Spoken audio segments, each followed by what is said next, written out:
Des tablettes d'écriture aux tablettes pour écrire, bonjour, bienvenue avec nous pour ce voyage du visible à l'invisible et de l'invisible au visible. On va faire l'aller et le retour.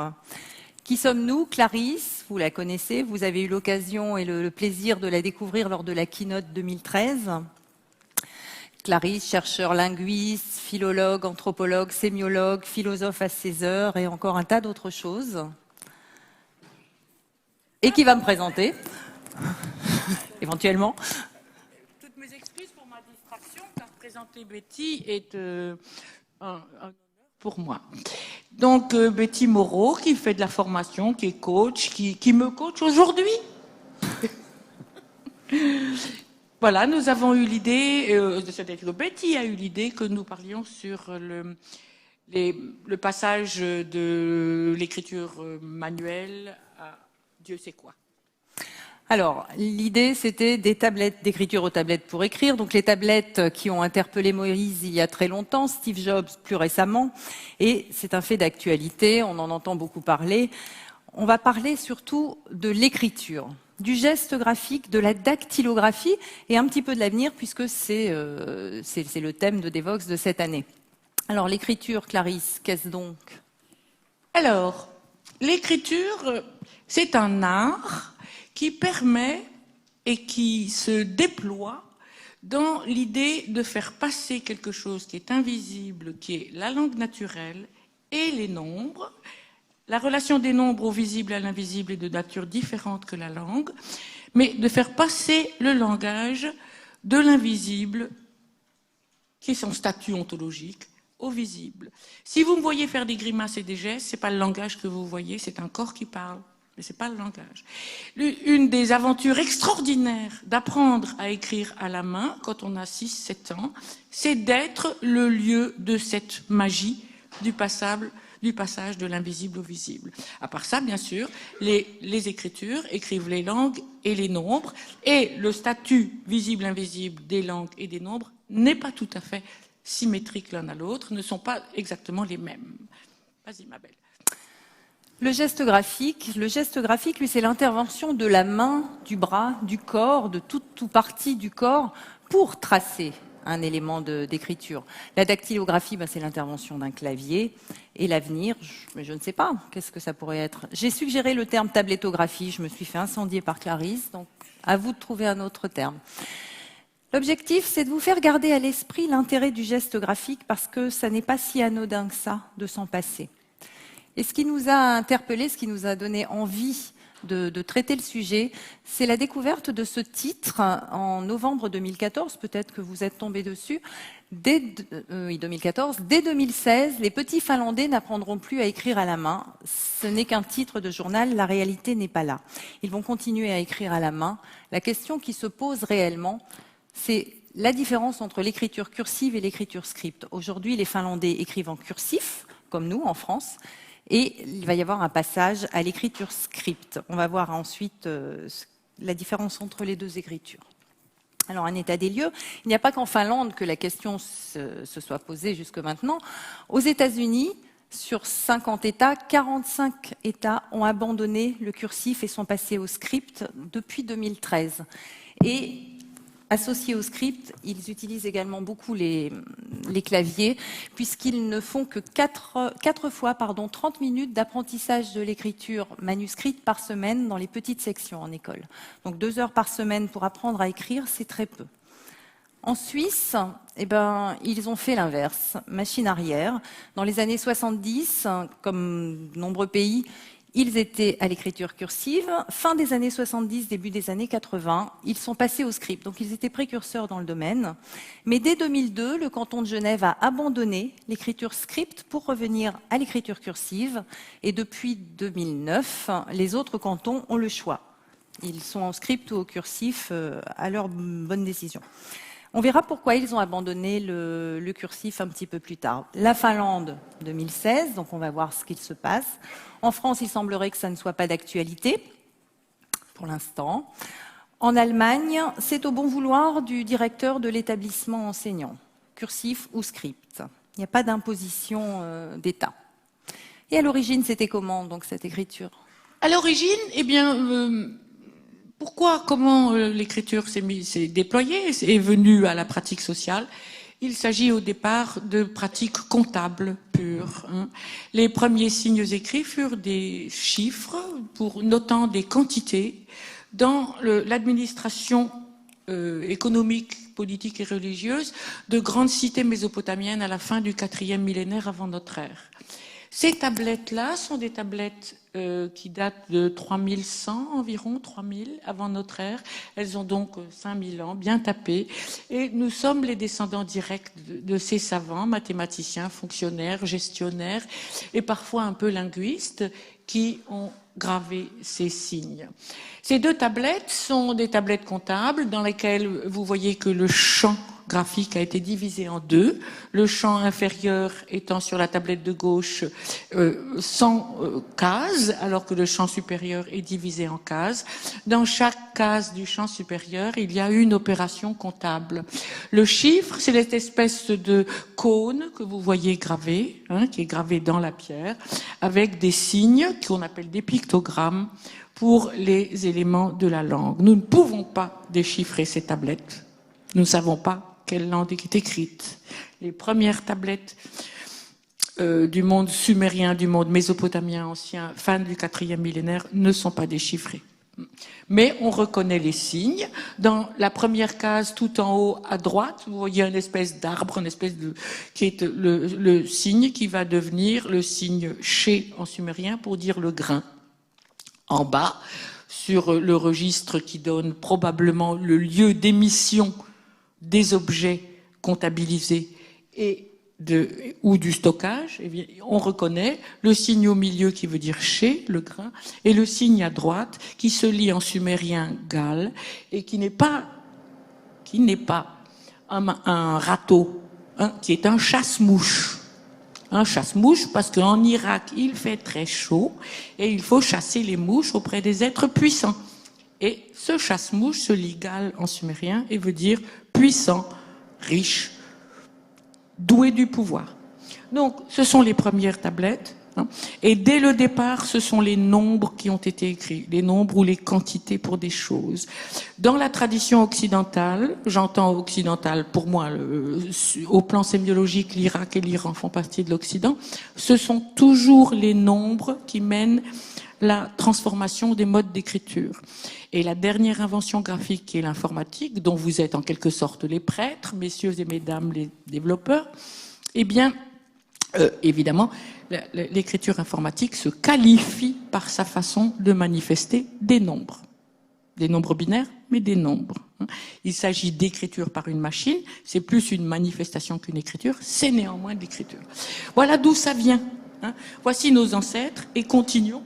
Voici du sumérien. Alors, les dessins se sont devenus du cunéiforme que vous pouvez voir.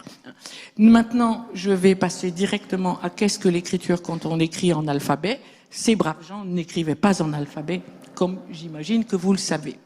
Voici une phrase intéressante quand on pense qu'est-ce qu'écrire. Le phénomène même de l'écriture, quand on écrit à la main ou avec une machine, c'est celui de la durée. Pourquoi ? Pourquoi est-ce que la durée est importante? Parce que, à deux niveaux, elle est importante quand on apprend, c'est long d'apprendre, et elle est importante quand on produit un texte nouveau, c'est long d'y parvenir.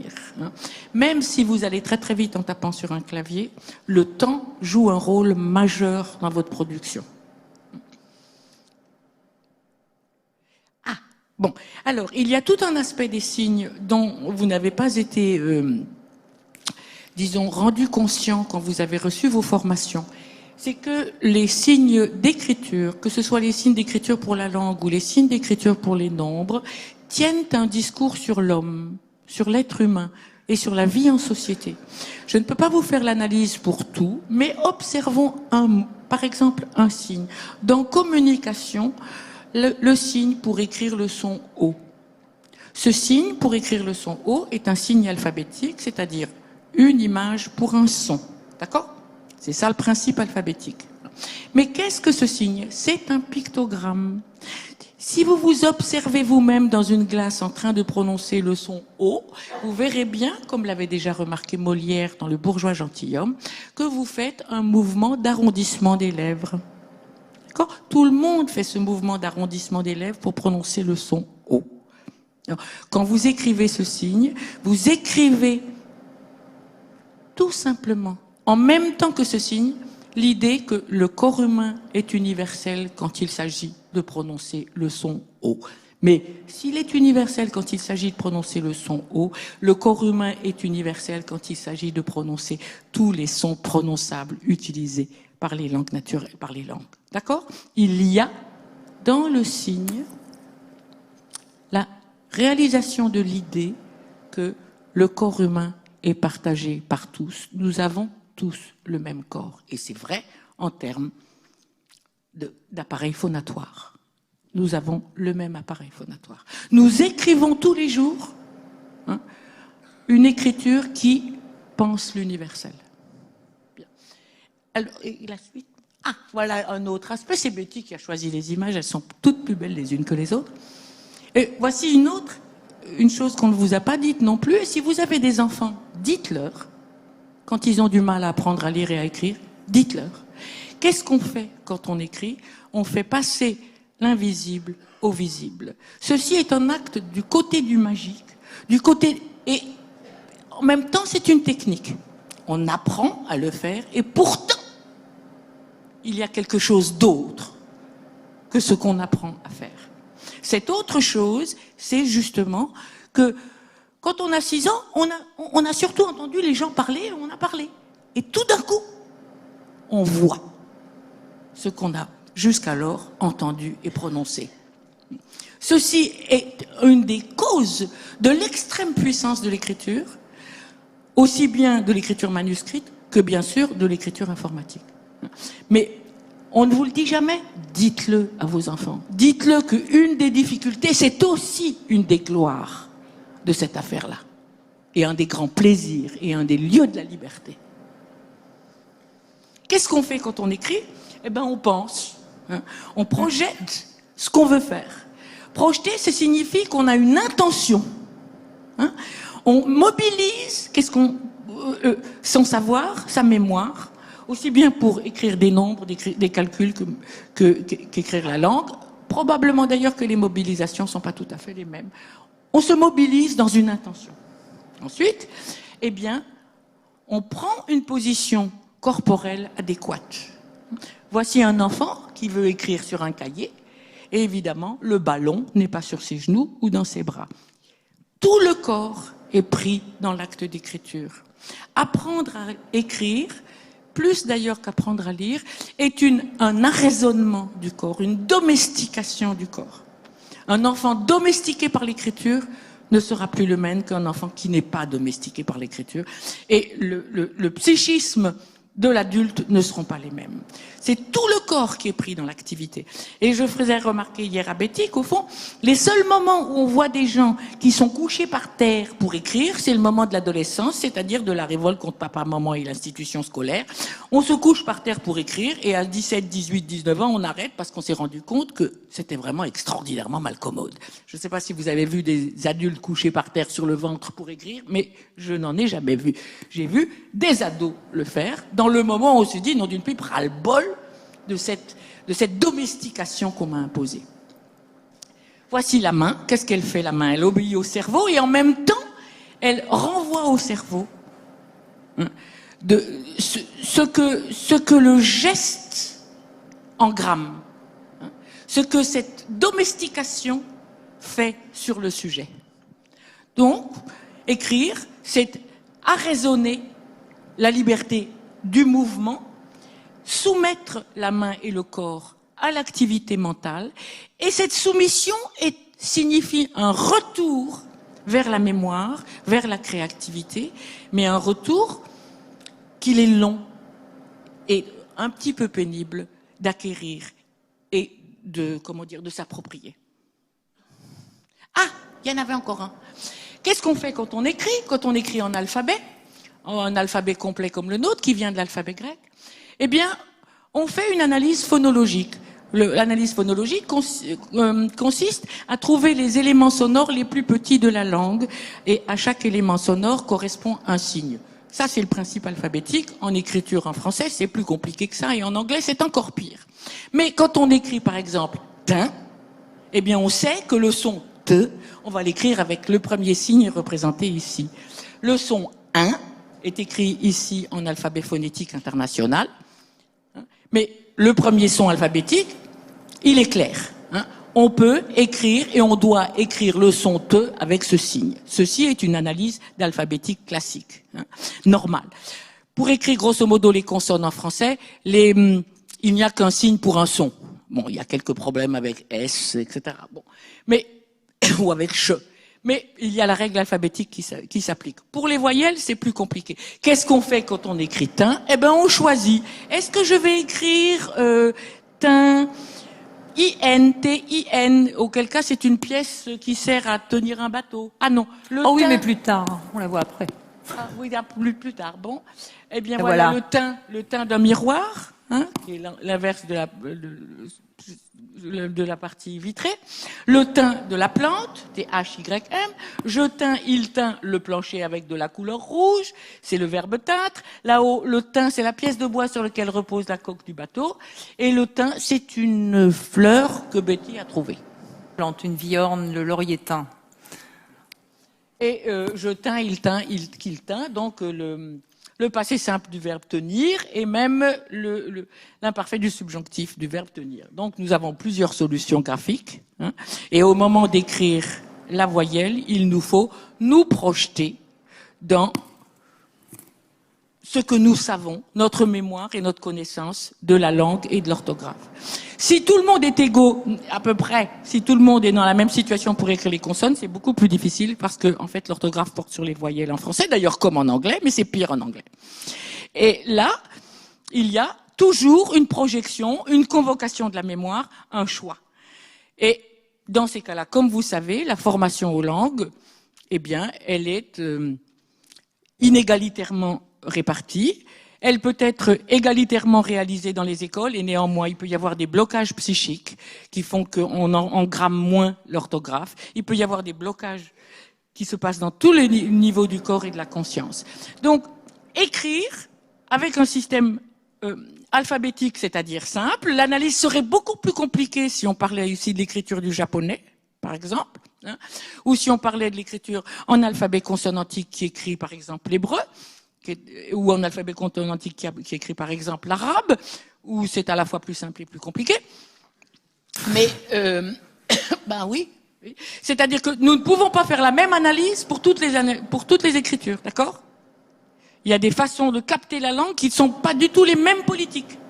On ne rend pas l'invisible visible de la même façon au Japon et en Europe de tradition alphabétique. C'est pas la même chose. Et c'est encore pas pareil dans le monde des écritures consonantiques, comme pour noter l'arabe et l'hébreu. Ça n'est pas la même chose. Si l'acte d'écriture signifie un passage de l'invisible au visible, les civilisations graphiques en ont développé certains aspects et pas d'autres. Écrire, c'est reprendre à son compte toutes ces opérations-là, dont je n'ai fait qu'une toute petite analyse partielle.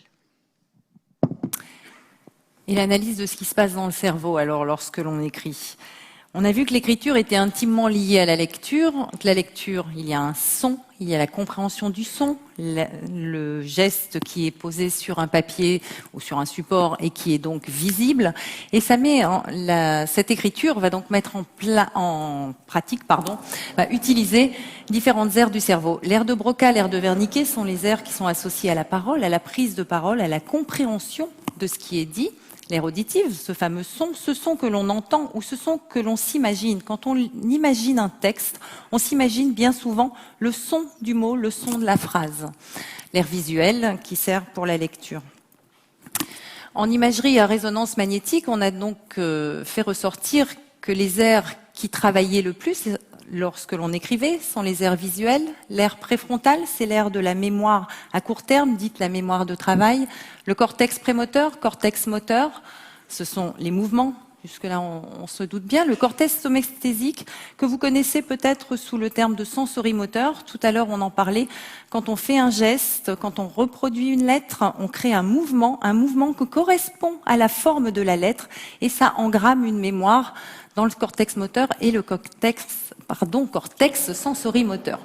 Et cet ensemble d'informations passe dans l'hippocampe. Alors l'hippocampe se trouve derrière l'aire jaune temporale, et la mémoire qui se met dans l'hippocampe sera une mémoire de rappel à long terme.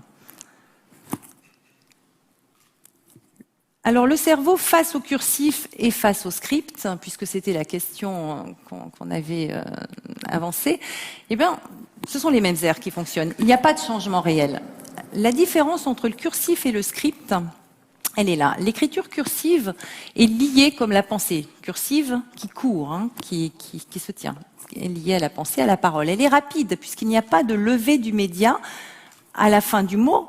Quand on apprend à écrire, quand on est enfant, on écrit le mot en entier. Quand on est un peu plus grand, on fait des découpages bien souvent phonétiques par syllabes. Simplement, ça demande une motricité fine, importante. On comprend bien, il faut revenir à la ligne, il faut tenir la ligne, et l'apprentissage en est donc plus long. L'écriture cursive, quant à elle, est simple d'apprentissage, traits, ronds, bâtons. Elle ressemble aux écrits lus sur des écrans, sur du papier. Donc en fait, on fait un travail de copie beaucoup plus simplement, puisque des écritures cursives sont toutes différentes. Les écritures script se ressemblent, même avec des polices qui varient un peu. Ce qu'il y a, c'est qu'elle est un peu plus lente, puisqu'il y a un levé du média, le feutre, le crayon de bois, tout le stylo, à chaque morceau de lettre écrite. Et puis l'espacement donnant du sens est difficile à acquérir pour les petits.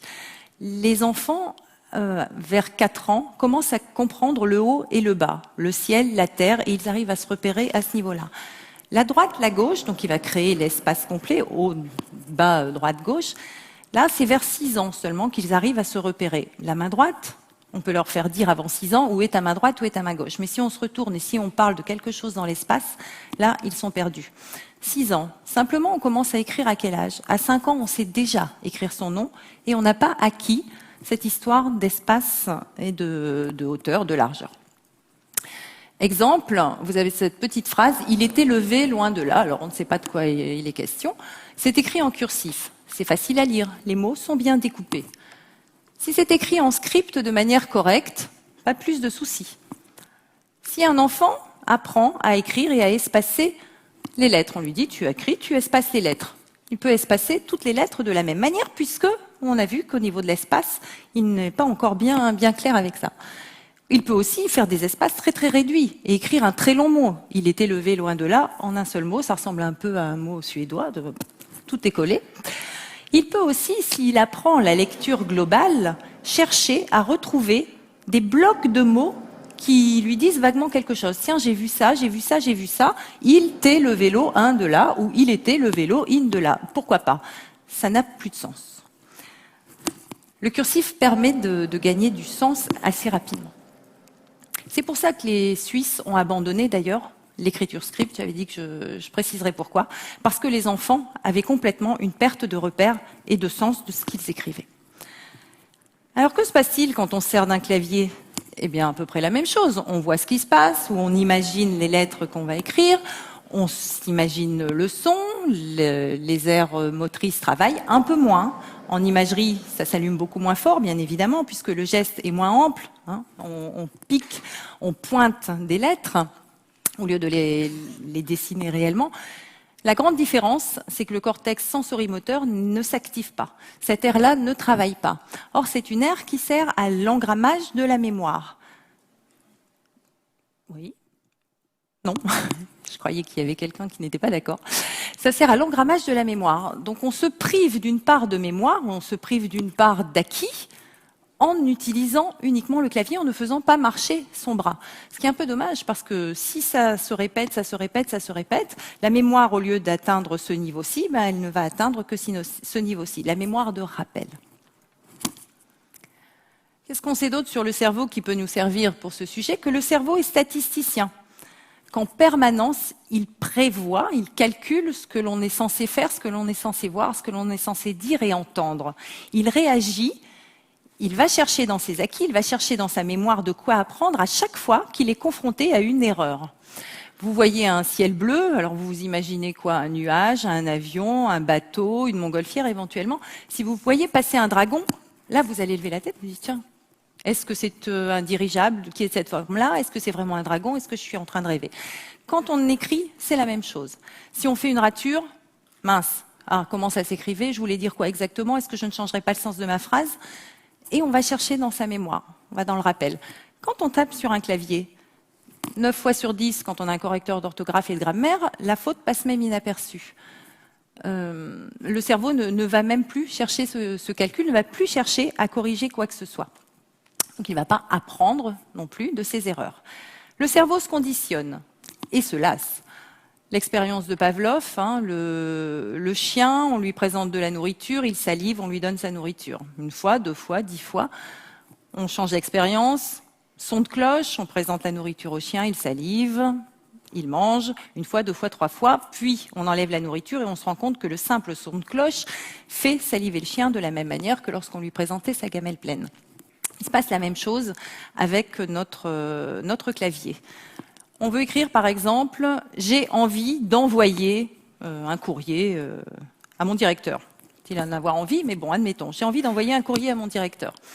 Les mots qui sont plus souvent proposés par les correcteurs, ça ne sera pas le mot « envie », mais ça va être le mot « envoyer ». Donc vous pensez « j'ai envie d'envoyer » et à l'écran va s'afficher « j'ai envoyé ». Bon, 1 fois, vous corrigez. Vous écrivez « non, moi je veux écrire « j'ai envie d'envoyer ». 1 fois, 2 fois, 3 fois. Simplement, votre cerveau va se conditionner. La fois suivante, vous n'allez même pas vous dire que vous avez envie d'envoyer quelque chose. Vous allez marquer « j'ai envoyé » ou « j'envoie ». Parce que le mot... Vous aurez été conditionné par ce mot, ce qui veut dire qu'on va perdre un peu en utilisant, bien sûr, ce sont des outils qu'on n'est pas obligé d'accepter dans les programmes. Mais si on s'en sert, et c'est pratique, il faut le reconnaître, eh bien, on perd de notre choix, puisqu'il est imposé et que notre cerveau s'est conditionné à voir arriver un mot à la place d'un autre qu'on avait pensé de manière bien antérieure. Et le cerveau se lasse aussi. Quand on s'attend à voir une image, on ne la regarde même plus. Quand on s'attend à entendre un son, on ne l'entend même plus. Quand on tape au clavier, on ne vérifie même pas ce qui a été tapé. Quand on écrit à la main, qui écrit à la main et envoie un courrier sans se relire? Qui écrit à l'ordinateur et envoie son mail sans se relire? Bien plus. Et puis le cerveau aime les récompenses. Quand on fait une erreur en écrivant, on n'est pas content, a priori. On met du typex, on fait une rature, on réfléchit, on prend le dictionnaire, on recommence. Satisfaction d'avoir réussi à trouver le bon mot. On ne pense jamais comme ça, mais le cerveau, lui, fonctionne comme ça. Récompense, dopamine, c'est plaisant, on recommence. Quand on écrit sur l'ordinateur, il n'y a pas de récompense, puisque ce n'est pas nous qui faisons la correction, ce n'est pas nous qui trouvons la bonne réponse, c'est l'ordinateur qui l'a trouvée à notre place. Donc on se prive d'une dose de dopamine. Quand on fait écrire à un enfant, quand un enfant fait une faute d'orthographe et qu'on lui fait réécrire X fois le mot récompense, par exemple, il va d'abord penser que c'est une punition, il n'est pas ravi du tout, puis il va l'écrire 1 fois, 2 fois, 3 fois, vous avez dit à votre fils, votre fille, vous l'écrirez 10 fois, tu l'écriras 10 fois, il va l'écrire 10 fois. À la 10e fois, premier plaisir, ouf, j'ai fini, ça, première récompense. Et puis 2 jours après, quand vous lui demandez, alors tu écris comment récompense? Et bien là, il est tout fier. 2e plaisir pour lui. Dommage de s'en priver. Ceci est un œuf. Vous pouvez le constater. Si je vous dis œuf, si je vous dis de penser au mot œuf, de penser comment s'écrit le mot œuf, qu'est-ce que vous imaginez? Ce qu'on a appris à l'école, parce que nous l'avons appris. Une boucle, un E, qu'on appelle E dans l'eau, mais qui est en fait juxtaposé, qui ne vient pas télescoper, le O, une vasque, le U, le F, ampe, jambage, retour à la ligne. C'est un mot qui est joli, qui est esthétique, qui est simple. Un œuf, tout le monde connaît un œuf, un enfant tout petit reconnaît très vite un œuf. Voir écrit un œuf, c'est déjà plus compliqué. C'est quoi cette lettre, ce O et ce E? Et pour l'écrire, c'est très complexe, parce que là, il faut de la motricité fine. Et les erreurs d'apprentissage sur ce type de mots elles sont fréquentes. Je ne sais pas si vous vous souvenez d'avoir appris à faire le E dans l'eau, ou même combien d'adultes font encore la faute en écrivant un X, de ne pas faire une jolie boucle d'un côté et de l'autre, mais de faire un S suivi d'un C. Ce sont des lettres un petit peu compliquées. Si vous tapez le mot œuf sur un clavier, en revanche, vous allez faire quoi? Vous allez pointer le O, le E, le U, le F. Mais si vous tapez le mot peux, je peux, vous allez taper le P, le E, le U, le X. Et encore pire, les tablettes où vous glissez le doigt, vous allez faire œuf. Mais si vous écrivez peu, vous allez faire à peu près le même geste. On a dit que le corps se rappelait du geste et de la signification. En quoi cela veut dire œuf ou cela veut dire peu? Pas de différence. On n'engramme rien d'un niveau de mémoire, on n'apprend rien de ce côté-là. Alors peut-être en changeant des polices, en écrivant du lit, comme ça, pas de chance, on s'est rendu compte que le cerveau, très vite, on a dit qu'il se conditionnait et qu'il se lassait, qu'un changement de police ou même qu'un changement de type d'écriture ne permettait pas d'apprendre plus, puisque c'est le geste qui manque de toute façon. Les enfants, à votre avis, qu'est-ce qu'ils préfèrent? Si on leur dit tu préfères écrire à la main ou tu préfères prendre un clavier, prendre une tablette et envoyer un petit mot à mamie, à ta copine, à ton copain? Est-ce que baver, faire des fautes et recommencer à écrire sur la page gauche du cahier où le papier est toujours plus raide, on est gêné par les spirales, ou pouvoir s'amuser, voilà, ça c'est beaucoup plus, c'est typique. Ils écrivent, ça marche, à tous les coups ça marche, ça n'a pas bavé, il n'a pas fallu mettre du blanc, on ne doit pas recommencer, éventuellement même le prof, l'instituteur n'a pas vu puisqu'on a fait efface et on a corrigé. À cet âge-là, ils n'ont pas droit au correcteur d'orthographe, mais à la maison, bien souvent, ils l'ont.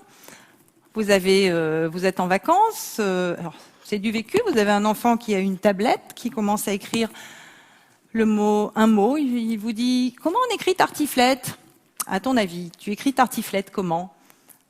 Et là, l'enfant vous répond « Oh, ça fait rien, j'ai pas besoin de savoir, j'ai tapé tar et ça m'a proposé tiflette, super, je n'ai pas besoin d'apprendre. » Et quand vous entendez ça, alors soit vous avez envie de secouer l'enfant, soit vous avez envie de secouer les informaticiens qui ont créé ce genre de programme, mais de toute façon, ça vous interpelle. Alors là, je ne sais pas lequel des deux est le plus heureux, mais enfin le petit garçon, lui, a une tablette et il va glisser ses lettres ou il va taper sur clavier, on ne sait pas encore, mais on a vu que c'était un peu dommageable. Il y a eu des études, bien évidemment, qui ont été menées. C'est très récent, puisque l'écriture, l'abandon déjà du cursif est récent. En France, ça n'est pas encore le cas. Le passage au tout clavier n'existe pas encore, donc ce sont des tests sur peu d'enfants et avec une vision à rebours, mais on peut pas sacrifier une génération en disant bon ben vous, vos enfants là, voilà, les enfants de ces personnes-là n'apprendront que le clavier, puis si jamais on se rend compte qu'elles sont incultes, tant pis. Donc on a peu de statistiques pour l'instant. Jean-Luc Velay du CNRS, donc qui travaille aussi à l'Institut de neurosciences et psychologie cognitive de Marseille, a fait une étude sur 76 enfants assez jeunes, entre 33 et 57 mois. Il a donné pour moitié papier-crayon et clavier. Et il s'est rendu compte qu'il y avait, au bout de quelques semaines, une meilleure mémoire de reconnaissance des lettres qui étaient apprises quand c'était fait à la main, plutôt qu'au clavier. Et les pourcentages, c'est de 42 à 55% de rappel pour les enfants qui avaient écrit au stylo, 42 pour les petits, 55% de rappel pour les plus grands. Et pour ceux qui étaient au clavier, c'était 45% sur toute la ligne, donc c'est moindre. Tu veux parler? Oui, oh, bah, tu permets. Oh oui. Il y a eu une autre étude faite par des collègues du CNRS aussi, et je crois au Canada, sur la prise de notes dans des cours chez des étudiants. La prise de notes au clavier se fait beaucoup plus vite et le résultat est moins structuré, tandis que la prise de notes à la main nécessite une synthèse, puisqu'on ne peut pas écrire tout ce que le prof dit. Non. Et c'est pas pour vendre de préférence l'écriture à la main que l'écriture au clavier, mais il y a une différence parce que le fait de taper très très vite, on écrit beaucoup plus vite au clavier.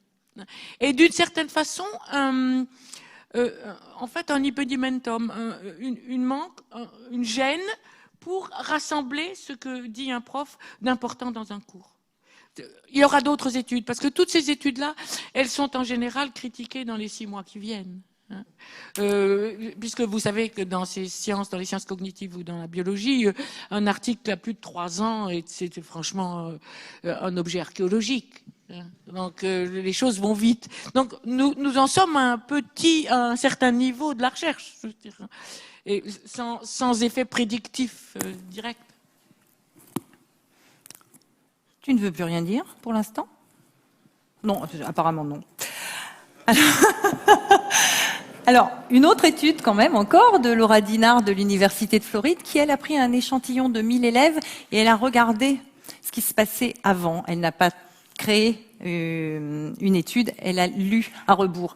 Sur les 1000 élèves d'un niveau équivalent CE1 pour nous, elle a constaté que ceux qui étaient bons en maths et en lecture avaient déjà un très bon niveau d'écriture à 4 ans. Ceux qui étaient moins bons, qui étaient même médiocres en lecture et assez moyens en maths, étaient aussi assez mauvais en écriture à 4 ans. Mais voilà, les études, ça veut dire quoi? Est-ce qu'on avait des petits génies de ce côté-ci, pas de ce côté-là? Est-ce qu'il faudrait faire des suites croisées? Bon, ça va venir. On va quand même essayer d'imaginer un peu le futur. Alors, Clarisse, le futur, si c'était un retour en arrière, est-ce que c'était mieux avant? Oh non. Moi, je pense que, au fond, les changements sémiologiques sont de grandes batailles et de grands champs de bataille. Et bon, les gens qui disent c'était mieux avant, je ne sais pas si vous avez écouté Alain Finkielkraut et Marc Fumaroli et je ne sais plus qui d'autre sur ces sujets-là, eh bien c'est toujours mieux dans leur jeunesse. Bon, je me suis dit quand même, c'est dommage. C'était toujours mieux quand j'avais 20 ans. Bon, ben, tout le monde peut dire ça. Donc ça n'a pas beaucoup d'intérêt. Mais observons ce qui s'est passé dans l'Antiquité, par exemple, au moment de la Grèce, quand l'écriture alphabétique prend une place gigantesque. Que font les poètes, les savants, et en particulier Platon? Eh bien, Platon, qui est un des plus grands écrivains de toutes les antiquités mondiales, qui est un artiste extraordinaire, il ne dit que des méchancetés sur l'écriture. Il dit que c'est un art pour les imbéciles. Hein, que c'est ridicule, que c'est moche, voilà, il passe son temps à dénigrer l'écriture dans lequel il est un grand maître. Ouais. Bien. Qu'est-ce qu'il valorise? Il valorise la parole en direct, la parole du poète, la parole du maître à penser, la parole du parent, la parole du citoyen, quoique il soit très très hostile à la démocratie. Donc, il y a une réaction forcément dans les transformations sémiologiques. On peut très bien la décrire pour la Grèce ancienne, on ne peut pas la décrire aisément pour les autres civilisations, mais on peut là très bien la décrire. Et donc cette réaction, nous la voyons chez les intellectuels qui ont mon âge, hein, quand même. Et ils sont crispés. Hein. Maintenant, le problème de poser la question de l'avenir, c'est toujours une question délicate.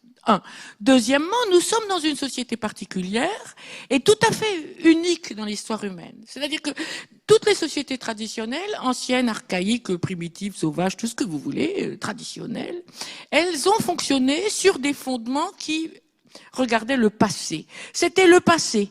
Les ancêtres, les parents, les prêtres, les dieux, la situation antérieure à toute existence sociale humaine qui avait créé les cadres sociaux, les cadres de vie. Hein, la différence sexuelle, la pensée de la mort, toute la condition humaine était référée à un état des choses antérieur.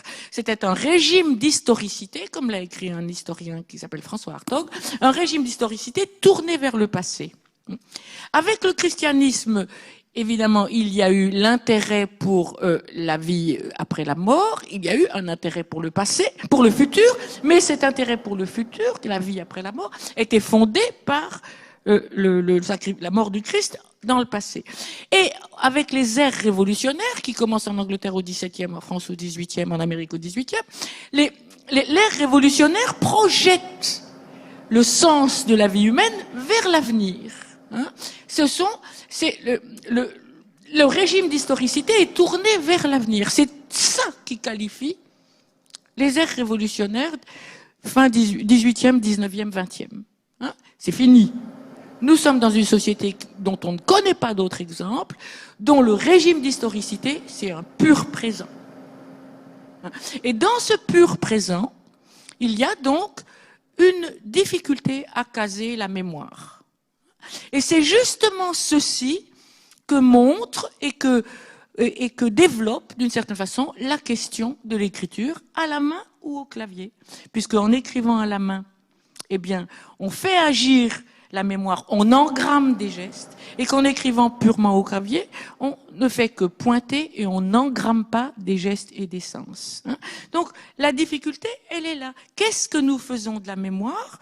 D'autant que la toile, le web, est en général pensé comme une mémoire sociale extérieure au sujet, extérieure au citoyen, et qui est toujours accessible. Donc, voilà la situation dans laquelle nous sommes. Elle est juste passionnante. Toujours accessible, mais si on ne sait pas ce que l'on va chercher et pourquoi on va le chercher, puisqu'on n'a pas en mémoire acquis le moyen de comprendre ce qu'on va chercher, ça devient compliqué quand même. Donc c'était pas mieux avant. Si on va vers le retour, c'est Mad Max pour nous. Ok. Autre possibilité, imaginons ce monsieur. C'est la 3e génération qui n'apprend qu'à écrire au clavier. Je suis désolée pour vous. Dans ce futur, ce monsieur est informaticien. Il porte une cravate à pois et une barrette dorée. Voilà. Ouh je vous le dis que c'est pas comme ça qu'il faut faire.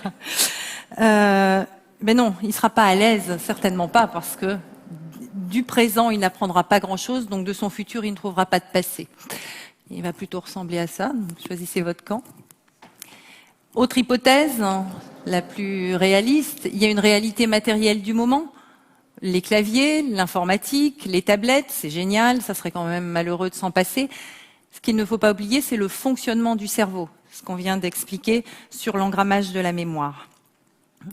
Alors l'idéal est de faire travailler les deux, de continuer à faire travailler les deux, mais peut-être dans d'autres proportions.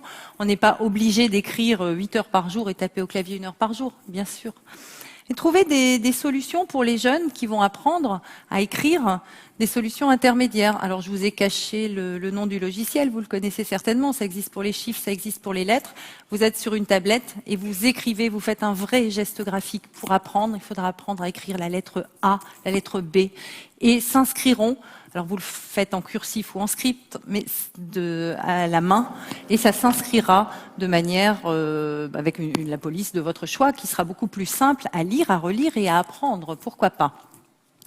Il y a une entreprise, vous avez vu l'année dernière peut-être, si vous étiez ici, lors d'une keynote, Gerd Bevin, qui avait présenté Langenharp. Alors, pourquoi on va parler de ça au moment dans ce sujet des écritures? Parce qu'avec la musique, il se passe la même chose. Vous avez le synthétiseur, vous avez la touche 1, le bouton 1. Si vous appuyez sur la touche 1 et le bouton 1, vous avez peut-être, je sais pas, du violon. Vous appuyez 2 fois sur la touche 1, toujours sur le bouton 1, donc toujours ce même geste de pointage. Et bien à la place du violon, vous allez avoir de la guitare. Vous appuyez 3 fois sur une touche, une fois toujours sur la même touche de gauche, et là vous allez avoir la batterie. Le corps ne sait pas faire de musique, le corps ne ressent pas la musique. Avec ce genre d'instrument, je ne fais pas de publicité, mais simplement, avec ce genre d'instrument, on est à la fois dans le numérique et dans le digital, mais dans le sens des mains. Ça passe par le corps, vous pouvez jouer, il y a un clavier, il y a de quoi souffler, comme sur une flûte. Sur les très grands modèles, il y a aussi un système de percussion, j'ai pas bien compris. Mais ils ont compris, eux, que pour la musique, elle peut être numérique, elle peut être créée par un ordinateur, mais elle passe par le corps pour être comprise, pour être retenue, pour être ressentie, pour être vécue et pour être intériorisée, intégrée. Tu veux parler musique? Non. Au départ, on avait écrit des tablettes d'écriture aux tablettes pour écrire, mais je pense qu'on avait oublié que c'était une question. Si on utilise des tablettes pour écrire, il y a bien le mot écrire, mais des tablettes pour utiliser un geste graphique. Pourquoi pas? On va conclure sur cette phrase. Ne laissons pas de côté un quelconque savoir, car un savoir ne peut être quelconque. Vous pourrez disserter de ce sujet avec Clarisse. Encore, elle Encore toi, Clarisse. Et Jean Lassègue au Café Philo, à partir de 13h, c'est en mezzanine. Et si vous avez des questions, on a 5 minutes. Il faudrait peut-être un micro aussi. Pas de questions? Si, monsieur. Est-ce que, Débo, tu peux apporter un micro?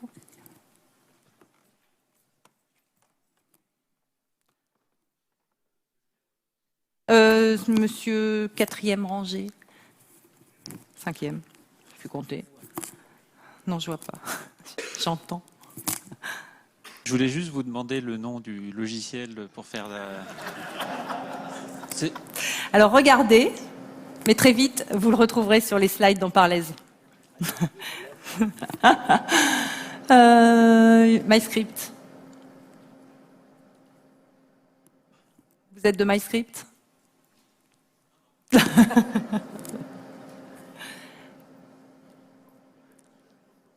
Bonjour. Bonjour. Je voudrais savoir si vous vous êtes intéressé au cas des civilisations sans écriture, comment elles ont fait pour développer des formes de création en fait. Micro, Débo. Tu nous amènes le micro?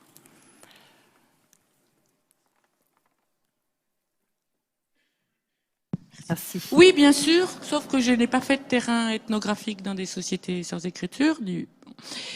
Simplement, on peut énormément lire sur ces questions-là. Il y a, dans les dernières années, les ethnologues ont beaucoup travaillé sur les notions de classification des plantes, par exemple. Hein, en prenant des sociétés qui classifiaient les plantes sans écriture, comme en Amérique centrale, en Amérique amazonienne, on s'est aperçu que les sociétés qui classifiaient des plantes avaient 70% de classification semblable à celle du Linné. D'accord? C'est-à-dire que le stock commun de l'humanité pour classifier les plantes, si on prend Linné, fin 18e, d'accord, qui a classifié les plantes pour les connaissances européennes, et les sociétés sans écriture, le gros socle commun, c'est 70%. Ce que change l'écriture, hein, et la science, c'est 30%, ce qui est la moitié moins.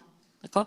Donc, on peut également essayer s'interroger sur la complexité des langues, hein, des sociétés sans écriture. Les langues d'Australie, qui sont les langues de sociétés extrêmement archaïques du point de vue économique, par exemple, eh bien, ce sont parmi les langues les plus compliquées qui soient. Et les plus terribles, d'une certaine façon. Pourquoi? Je vais vous donner un exemple. Ce n'est pas une langue d'Australie dans le cas présent. Par exemple, pour dire « je vais dans cette direction », vous n'emploierez ni le même verbe, ni le même dans, ni le même là, ni le même concept de direction. Pourquoi? C'est parce que la langue est structurée dans sa grammaire selon la position du corps du locuteur par rapport aux points cardinaux. Vous ne parlez pas pareil si vous êtes tourné vers l'est ou tourné vers le sud. D'accord? Imaginez les différences grammaticales. Hein? Il y a des langues, ou les systèmes de parenté, par exemple. Dans les sociétés extrêmement simples, en Australie par exemple, les systèmes de parenté sont d'une complexité terrible. Donc, il y a une aptitude aux signes qui est égale, mais elle ne s'est pas posée et exercée sur les mêmes zones des compétences humaines. Est-ce que je m'exprime assez simplement? Faire la navette.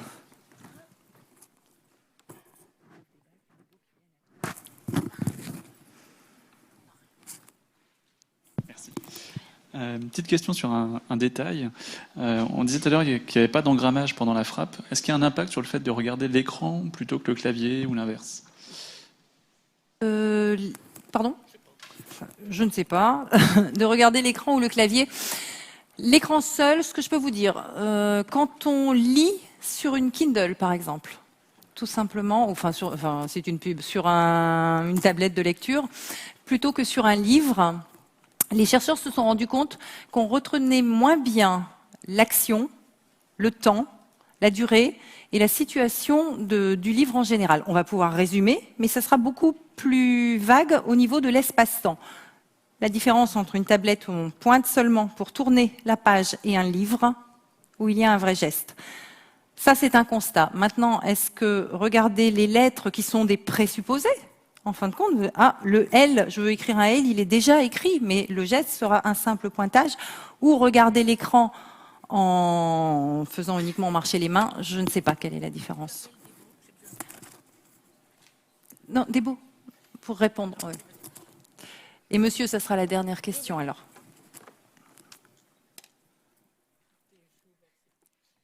En effet, parce qu'il y a un problème du passage du visible à l'invisible avec l'écriture informatique.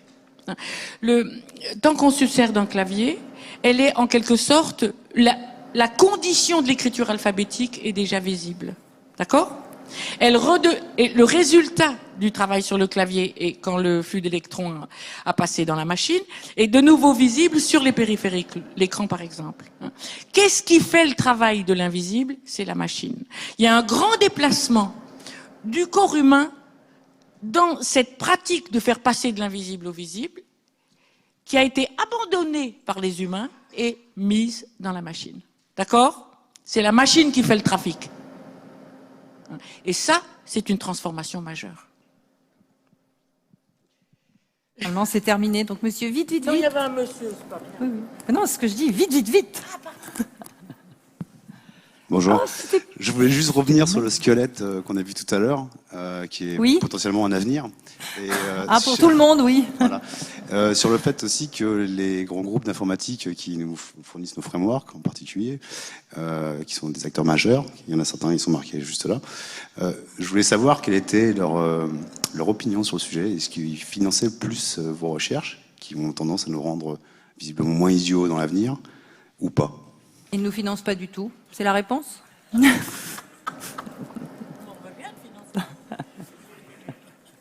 C'est une bonne idée.